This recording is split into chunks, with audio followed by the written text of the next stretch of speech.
আজকে main problem কি? Main প্রবলেমটা কি? আমাদের গার্জেনরা মেন শুনে কাদের কথা? টিচারদের কথা। অন্ধভক্ত টিচারদের। আমি কোনো টিচারকে খারাপ করতে চাইছি না, টিচার কিছু টিচারের অ্যাটিটিউডই হয় না। এরা এত জ্ঞান মারবে, এত জ্ঞানবাদ। এরা কোনোদিন মাধ্যমিকের একটা স্টুডেন্টকে বলে না কম্পিউটার শিখবে, বলেই না। উল্টে বলে এখন কম্পিউটার কেন শিখবি? 12টা কমপ্লিট কর তারপর। কেন? লজিক কি? আমরা বোকা ছিলাম, তারা কোনোদিন লজিকই ছিল। রিপিটেড কোশ্চেন করে দিলাম, ক্রস কোশ্চেন করা উচিত ছিল ছোটবেলা থেকে। যে কেন এখন না, কেন পরে এখন তো করা উচিত। ওই গাদার দলে আমাদের ভিডিও দিতে সব গাদার মতো দৌড়েছে। আমি বলতে পারছি হ্যাঁ কি না? টিচার বলেছে কমার্স নিয়ে, আমরা কমার্স নিচ্ছি। আরে ভাই আমার ইন্টারেস্ট নেই কমার্স। বাবা মাকে বলে দিচ্ছে ওর কিন্তু কমার্সে ভালো, কমার্সে যা, ওর ফিউচার আছে। কেন কমার্স বলেছিল? পড়ায় নিজে, ধান্দাবাজ, নিজে পড়ায়, তার জন্য বলেছিল। আমি কথাটা ক্লিয়ার করতে পারছি যে সব সায়েন্স কেবার ইচ্ছা ছেলেটা কি বলছে? না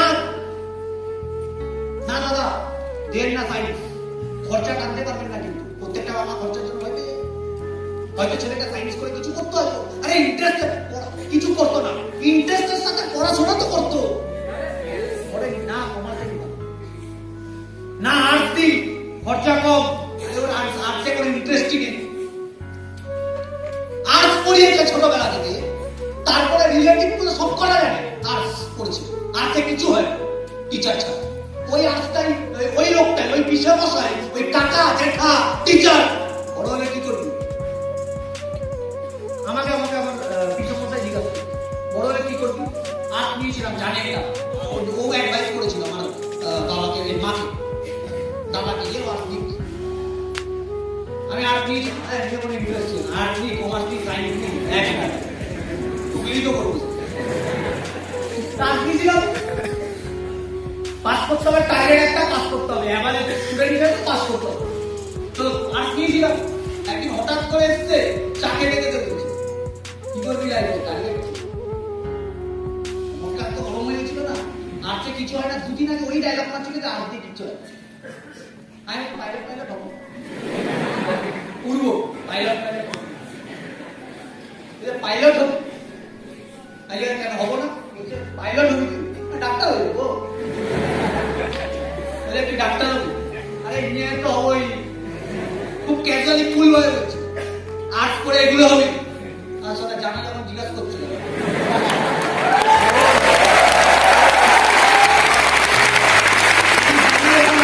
কি হবে না, জিজ্ঞাসা করে ছোটই বা করছো কেন? ভাই সেন্টিমেন্টাল করে তো আমাদেরও ব্যাপার থাকে।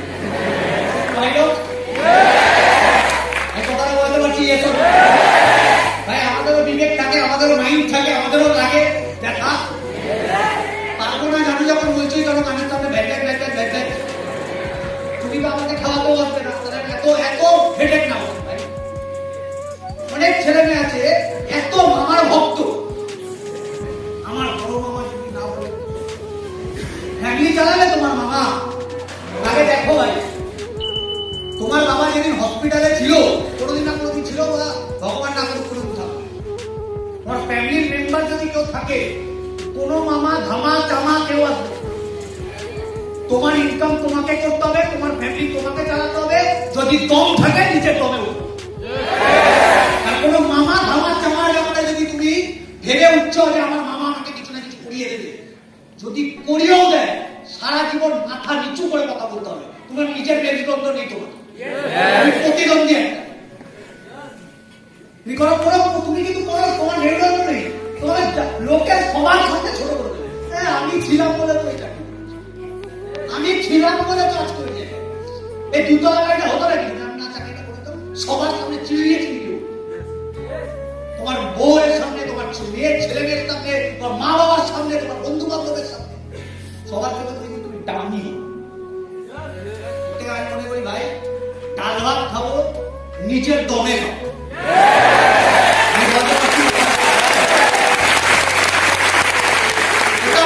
আমি চামচা হয়ে থাকবো না, কারো কেউ করে দেবে এইসব ভাববো।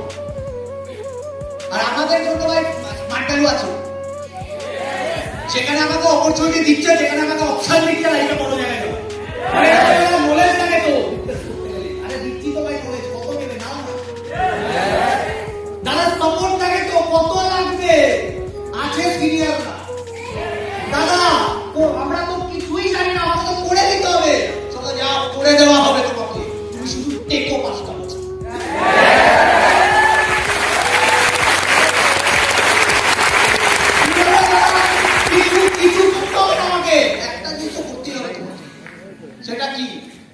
সহ্য করতে হবে।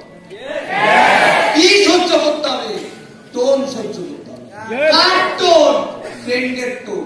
কার টোন? বাবার টোন। কার টোন? রিলেটিভদের টোন। টোন যদি সহ্য করে নিতে পারো তাহলে তুমি সাকসেসফুল। তোমাকে কেউ সাকসেস আটকাতে পারবে না, কারণ ক্ষমতা নেই। তোমার টোন তো সহ্য করতেই হবে। তুমি এটা ভেবো না তুমি এই ইন্ডাস্ট্রিতে তুমি এমনি এমনি বড় জায়গায় চলে যাবে আর তোমাকে সবাই সাপোর্ট করবে, কেউ সাপোর্ট করবে না।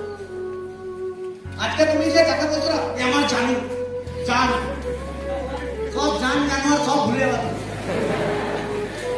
তোমার গার্লফ্রেন্ড দুদিন বাদে তোমাকে বলবে এসব কাজ করলে আমি তোমার সাথে রিলেশন রাখতে পারবো না, ডাইরেক্টলি বলবে। বা তুমি যদি চাদু মার্কা হোক কি বলবে?